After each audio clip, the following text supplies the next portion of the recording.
म्हणजे आता इथे किती वॉर्ड बसलेले आहेत?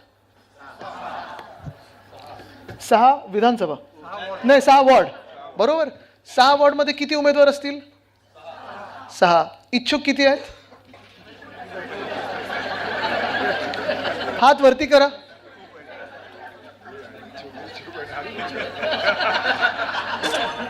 मी बघितलेलं नाहीये, तर सगळे मंचावरचे लोक बघतात. पण एक चांगली गोष्ट आहे, नाही असं नाही की जास्ती वर केलं तर तिकीट मिळेल, असं काही नाही आहे. हात खालती ठेवून पण उद्धव साहेबांपर्यंत पोहोचवलं तरी चालेल. पण एक चांगली गोष्ट आहे की जेवढे चांगले इच्छुक, त्याचा अर्थ हाच आहे, जेवढे जास्ती इच्छुक म्हणजे आपली सीटवर जास्तीत जास्त प्रतिसाद आपल्या पक्षाला मिळत आहे. लोकांना वाटतंय की आपणच जिंकू शकू. पण हे जरी झालं तरी आपल्याला निवडायचे किती आहेत? 6 वॉर्डात उमेदवार 6च. आणि म्हणून हीच कठीण परिस्थिती इकडच्या सगळ्या स्थानिक लोकांवर आहे, नेतृत्वावर आहे.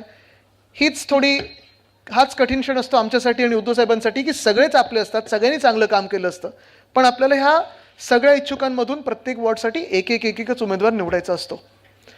आणि हे निवडत असताना मला वाटतं सगळ्यांनीच हे जरा समजून घेतलं पाहिजे की ही निवडणूक फार महत्त्वाची आहे, हा क्षण फार महत्त्वाचा आहे.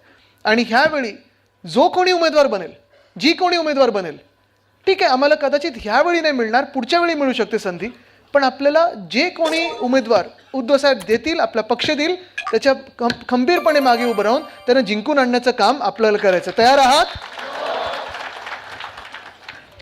कारण हेच काम फार महत्त्वाचं आहे. त्या दिवशी देखील मी डोमला आपलं चिन्ह जे आहे मशाल, ह्याचं महत्त्व समजवलं. संयुक्त महाराष्ट्राच्या जे लढ्यामध्ये ती मशाल दिसते, तिथे ते हुतात्मा स्मारकाला दिसते, तीच मशाल आपल्या हाती आलेली आहे. वातावरण चांगलं होत चाललेलं दिवसेंदिवस. आपला वचननामा येईल लवकरच. जे काही तुम्हाला 2 बंधूंकडून ऐकायचं, 2 भावांकडून ऐकायचं, ते कदाचित लवकरच ऐकायला मिळेल.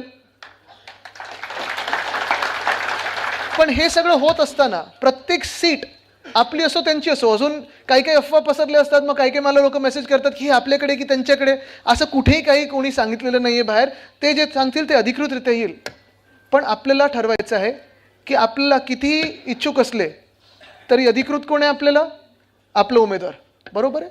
आणि ह्या 6 वॉर्डमध्ये देखील एकच उमेदवार आपल्याला घरोघरी घेऊन जायचं आहे,